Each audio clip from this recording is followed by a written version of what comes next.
Hello, today we will learn what are acids. Acids क्या होते हैं? तो एसिड्स का बेसिक इंट्रोडक्शन हम प्रीवियस वीडियो में देख चुके हैं। And now we know that acids are the substances which have sour taste. मतलब ऐसे सब्सटेंसेस जो खट्टे होते हैं टेस्ट में और जो ब्लू लिटमस को रेड लिटमस में कन्वर्ट कर दें, उनको एसिड्स कहा जाता है।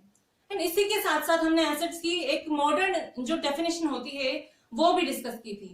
And it was given by Arrhenius. Arrhenius एक साइंटिस्ट थे। उन्होंने ये बताया था कि acids are the substances which produce hydronium ion in their aqueous solution.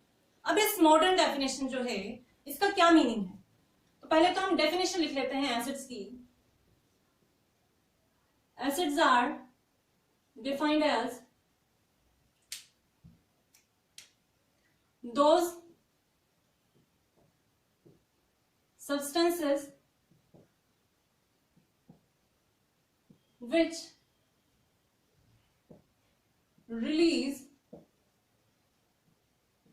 hydronium ion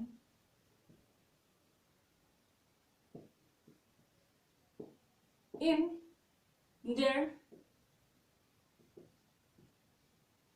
aqueous solution।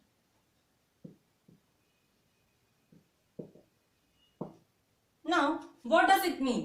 इसका मीनिंग क्या होता है? तो सबसे पहले एक्वस सॉल्यूशन क्या होता है ये देखते हैं हम। एक्वस सॉल्यूशन आई होप आप जानते भी होंगे कि ऐसे सॉल्यूशंस को कहा जाता है जिनमें water as a solvent use होता है। मतलब किसी भी सब्सटेंस को जब हम पानी में घोल दें तो क्या बन जाएगा? उसका एक्वस सॉल्यूशन बन जाता है। तो एसिड्स अरेनियस थ्योरी के अकॉर्डिंग क्या होते हैं? ऐसे सब्सटेंसेस जो मतलब जिनको वाटर में डिसॉल्व करने पर वो क्या हो जाते हैं? वो आयोनाइज हो जाएं और हाइड्रोनियम आयन रिलीज करें। अब हाइड्रोनियम आयन का क्या मीनिंग होता है? हाइड्रोनियम आयन होता है H+ आयन। जिस भी आयन के पीछे या मतलब as a suffix EM use हो रहा है वो क्या होते हैं? केटायन होते हैं, मतलब पॉजिटिव आयन होते हैं, केटायन। और जहां पे आपको आइड दिखे लिखा हुआ वो क्या होंगे? वो एनायन होंगे, जैसे क्लोराइड आयन,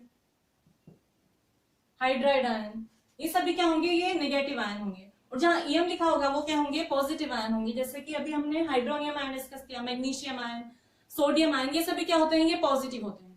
तो हाइड्रोनियम आयन क्या होता है? H पॉजिटिव आयन होता है। मतलब ऐसे सब्सटेंसेस जिनमें हाइड्रोजन प्रेजेंट हो। तो क्या वो सभी सब्सटेंसेस एसिड होंगे जिनमें हाइड्रोजन प्रेजेंट है? तो इसका आंसर होगा नहीं, क्योंकि ये जो एसिड्स हैं ये एक्वस सॉल्यूशन में क्या होते हैं? आयन, हाइड्रोजन आयन रिलीज करते हैं। जबकि सारे जो कंपाउंड्स होते हैं जिनमें हाइड्रोजन होता है वो हाइड्रोनियम आयन रिलीज नहीं करते हैं। तो ऐसे कौन से सब्सटेंसेस हैं जो एसिड होंगे, मतलब जो एक्वस सॉल्यूशन में हाइड्रोनियम आयन रिलीज करेंगे, वो हम देखेंगे। तो हाइड्रोजन आप सभी जानते हैं, हाइड्रोजन क्या होता है? हाइड्रोजन फर्स्ट एलिमेंट है पीरियोडिक टेबल का। इसमें क्या होता है? इसमें एक ही प्रोटॉन होता है और इट हैज 1 इलेक्ट्रॉन। मतलब इसमें एक ही क्या है? पॉजिटिव चार्ज है जो कि उसके न्यूक्लियस में प्रेजेंट होता है। ये है हाइड्रोजन आयन, इसका न्यूक्लियस है। और इस न्यूक्लियस के अराउंड एक इलेक्ट्रॉन रिवॉल्व करता रहता है। एक ही इलेक्ट्रॉन है इसमें, तो वो क्या करता है? इस प्रोटॉन के अराउंड, इस न्यूक्लियस के अराउंड क्या करता है? रिवॉल्व करता है। दैट मीन्स यहाँ पर सिर्फ एक ही इलेक्ट्रॉन है। और कोई भी पॉजिटिव आयन कब बनता है? मतलब केटायन का फॉर्मेशन कब होता है? जब कोई एटम अपना इलेक्ट्रॉन लूज कर दे या अपना इलेक्ट्रॉन किसी को डोनेट करे, तब वो क्या होता है? वो पॉजिटिवली चार्ज हो जाता है। तो अब यहाँ देखिए आप, यहाँ पे हाइड्रोजन के पास सिर्फ एक ही इलेक्ट्रॉन है और इसको स्टेबिलिटी अगर गेन करनी होगी, मतलब ये नियरेस्ट नोबल गैस जैसा अगर इसका कॉन्फ़िगरेशन चाहेगा तो ये क्या होगा? इसको एक और इलेक्ट्रॉन की जरूरत है। हीलियम जैसा बनने के लिए इसको 2 इलेक्ट्रॉन चाहिए। एक इलेक्ट्रॉन इसके पास ऑलरेडी है तो इसको एक इलेक्ट्रॉन की जरूरत है। मतलब इसके पास एक इलेक्ट्रॉन की कमी है, लेकिन यहाँ पर तो ये क्या कर रहा है? ये एक इलेक्ट्रॉन इसका डोनेट कर रहा है, जबकि इसके पास खुद के पास कमी है। तो ये ऐसा क्यों कर रहा है? तो इसका जो रीजन है वो हम डिस्कस करते हैं। तो पीरियोडिक टेबल जो है उसमें कुछ एलिमेंट्स जो होते हैं वो बहुत ही भूखे होते हैं इलेक्ट्रॉन्स के। मतलब उनमें इलेक्ट्रॉन की कमी होती है और जब उनके पास कोई इलेक्ट्रॉन डोनर एलिमेंट उनको नहीं मिलता है तो वो क्या करते हैं? तो वो इस बेचारे गरीब हाइड्रोजन से इसका इलेक्ट्रॉन छीन लेते हैं। मतलब इस एटम से, हाइड्रोजन एटम से ये जबरदस्ती इसका एक इलेक्ट्रॉन छीन लेते हैं और ये हाइड्रोनियम आयन में कन्वर्ट हो जाता है। तो वो जो एलिमेंट्स हैं जो मतलब बहुत ज्यादा इलेक्ट्रोनेगेटिव हैं, जिनको इलेक्ट्रॉन्स की बहुत ज्यादा भूख है, वो कौन कौन से हैं? वो होते हैं, फर्स्ट आता है इनमें फ्लोराइड, सॉरी फ्लोरीन। फ्लोरीन होता है F, उसके बाद होता है ऑक्सीजन, एंड देन नाइट्रोजन। ये तीनों एलिमेंट्स ऐसे हैं कि अगर इनके पास कोई इलेक्ट्रॉन डोनर एलिमेंट नहीं मिले तो ये किसी भी एलिमेंट से जबरदस्ती उसका इलेक्ट्रॉन भी छीन सकते हैं। मतलब ये क्या है, ये हुलिगन्स की तरह इनको मान सकते हो, या पीरियडिक टेबल में ये डॉन है। ये इनकी जरूरत को पूरा करने के लिए, मतलब इनको इलेक्ट्रॉन चाहिए तो ये इलेक्ट्रॉन को लेने के लिए ये कुछ भी कर सकते हैं। ये इस हाइड्रोजन आयन को बुली करेंगे और इसमें से इसको बुली करके इसका एक इलेक्ट्रॉन जो है वो छीन लेते हैं और ये बेचारा हाइड्रोजन पॉजिटिव आयन में कन्वर्ट हो जाता है। तो और भी ऐसे हुलिगन्स हैं, मतलब इनका जो कबीला है वो और भी बड़ा है। इसमें कौन कौन से आते हैं? और आते हैं क्लोरीन, क्लोरीन के साथ और है ब्रोमीन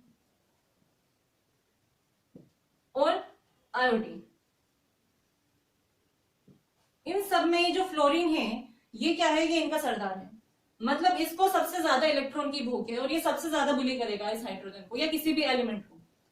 इसकी इलेक्ट्रोनेगेटिविटी जो होती है वो बहुत ही ज्यादा होती है। अब ये क्या होती है, ये आप हायर क्लासेस में पढ़ेंगे, लेकिन अभी के लिए आपको ये याद रखना है कि ये जो फ्लोरीन है ये डॉन है पीरियडिक टेबल का। इसको इसके इलेक्ट्रॉन की कमी पूरी करने के लिए ये कुछ भी कर सकता है, तो ये इलेक्ट्रॉन छीन सकता है दूसरे एलिमेंट से। ऐसे ही ऑक्सीजन और नाइट्रोजन जो है वो इस फ्लोरीन के चेले हैं। और ये जो है क्लोरीन, ब्रोमीन एंड आयोडीन, ये क्या है, ये इनके असिस्टेंट मान लो इनको। ये अभी अंडर ट्रेनिंग है, इतने ट्रेन नहीं है, लेकिन ये हुलिगन्स, मतलब ये भी इस हाइड्रोजन आयन को बुली करके इसका इलेक्ट्रॉन छीन लेते हैं। तो ये जो हम डिस्कशन कर रहे हैं इसका कंक्लूजन ये है कि जब भी आपको हाइड्रोजन आयन इन एलिमेंट्स के साथ नजर आए, जैसे कि HF, HCl, H2SO4, HNO3, HBr, HI, तो जब भी आपको हाइड्रोजन इन एलिमेंट्स के साथ नजर आ रहा है, यहाँ पर आप देखिए, यहाँ पे फ्लोरीन एलिमेंट है, यहाँ पे क्लोरीन है, यहाँ पर ऑक्सीजन है, यहाँ पर नाइट्रोजन एंड ऑक्सीजन दोनों ही हैं, और यहाँ पर ब्रोमीन है, यहाँ पर आयोडीन है। तो ये क्या करेंगे, ये इनके एक्वस सॉल्यूशन में इस हाइड्रोजन को क्या करते हैं, इस हाइड्रोजन का एक इलेक्ट्रॉन छीन लेते हैं और ये हाइड्रोजन एक पॉजिटिव चार्ज लेकर इसमें से रिलीज हो जाता है। तो ये जो हुलिगन्स हैं, मतलब ये जो लुटेरे हैं इलेक्ट्रॉन के, इनके कुछ उसूल होते हैं, मतलब कुछ इनकी फेवरेबल कंडीशन है, वहीं पर ये इलेक्ट्रॉन की लूट कर सकते हैं। तो वो फेवरेबल कंडीशन क्या होती है, वो फेवरेबल कंडीशन है एक्वस सॉल्यूशन। मतलब ये जो हुलिगन्स हैं ये हाइड्रोजन से पानी के अंदर ही लूट करेंगे इलेक्ट्रॉन की। मतलब एक्वस सॉल्यूशन में ही ये हाइड्रोजन आयन, जो हाइड्रोजन एलिमेंट जो है ये हाइड्रोजन आयन में कन्वर्ट होगा और अपना इलेक्ट्रॉन जो है वो लूज करेगा। और हाइड्रोजन आयन, यहाँ पर आप देखिए इसके पास सिर्फ एक ही प्रोटॉन है। दैट मीन्स इसमें जो फोर्स ऑफ अट्रैक्शन है वो सिर्फ एक ही प्रोटॉन की वजह से है, एक इलेक्ट्रॉन के लिए। तो ये क्या है, कंपैरेटिवली बहुत कम होती है। इस वजह से इसका इलेक्ट्रॉन निकालना इनके लिए इजी हो जाता है, जो इलेक्ट्रोनेगेटिव एलिमेंट्स हैं इनके लिए। तो यहाँ पर ये जो हाइड्रोजन फ्लोराइड जो है ये क्या है, ये सभी एसिड्स हैं, हाइड्रोजन क्लोराइड, सल्फ्यूरिक एसिड जिसको बोलते हैं, ये नाइट्रिक एसिड है, ये HBr हाइड्रोजन ब्रोमाइड है, हाइड्रोजन आयोडाइड, ये सभी क्या है, ये एसिड्स हैं। बिकॉज अरेनियस हमसे ये कहता है कि ऐसे सब्सटेंसेस जो हाइड्रोनियम आयन को रिलीज करें उनके एक्वस सॉल्यूशन में, तो ये कैसे रिलीज करेंगे वो हम देखते हैं।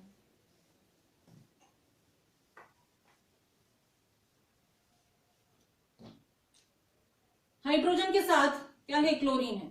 तो यहाँ पर आपको इसको देख के पता लग जाना चाहिए कि यहाँ पर हाइड्रोजन के साथ क्या है, ये हुलिगन है, क्लोरीन इसके साथ प्रेजेंट है। तो ये क्या करेगा, ये इससे एक्वस सॉल्यूशन में जबरदस्ती इसका इलेक्ट्रॉन छीन लेगा।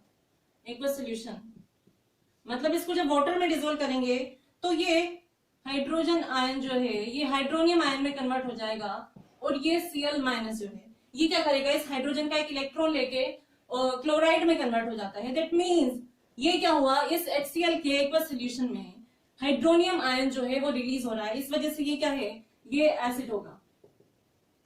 ऐसे ही दूसरा कंपाउंड हम देखें H2SO4, तो अगर इसका एक्वस सोल्यूशन बनाते हैं तो ये भी क्या करेगा, ये हाइड्रोजन में से उसके इलेक्ट्रॉन छीन लेगा। यहाँ पर 2 हाइड्रोजन हैं तो ये दोनों हाइड्रोजन के 2 इलेक्ट्रॉन छीनकर SO4 2 माइनस आयन बना लेता है।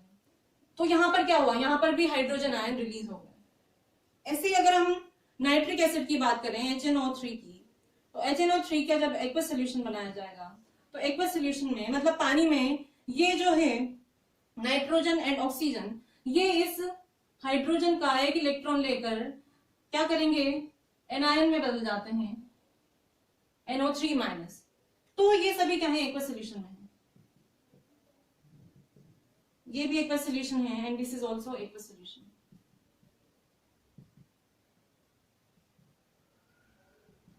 तो मतलब एसिड्स क्या हो गए, एसिड्स आर दो सब्सटेंसेस जो उनके एक्वस सोल्यूशन में आयनाइज होकर हाइड्रोनियम आयन रिलीज करें, उनको एसिड्स कहा जाता है। और आप कंपाउंड को देखकर ऐसा पहचान सकते हैं कि जब भी हाइड्रोजन के साथ ये वाले एलिमेंट्स होंगे, fluorine, oxygen, nitrogen, chlorine, bromine and iodine, तो इन सभी के साथ ये क्या होगा, इनका एक्वस सोल्यूशन जो होगा तो वो हाइड्रोजन के आयन, हाइड्रोजन में से एक इलेक्ट्रॉन क्या कर लेते हैं, उसका इलेक्ट्रॉन एक्सेप्ट कर लेते हैं और खुद एनायन में फॉर्म हो जाते हैं और हाइड्रोजन को क्या कर देते हैं, कीटायन में फॉर्मेशन कर देते हैं। मतलब हाइड्रोजन एक इलेक्ट्रॉन लूज कर देगा इनकी प्रेजेंस में और हाइड्रोनियम आयन बना लेता है। तो ऐसे कंपाउंड्स को क्या कहा जाता है, एसिड्स कहा जाता है। आई होप आपको ये क्लियर होगा कि एसिड क्या होते हैं। एंड अगर आपको वीडियो अच्छी लगी हो तो please like and share and also subscribe to my channel elementary ज्ञान। अब नेक्स्ट वीडियो में हम ये जो एसिड्स हैं इनकी क्लासिफिकेशन कैसे की जाती है वो डिस्कस करेंगे। Thank you.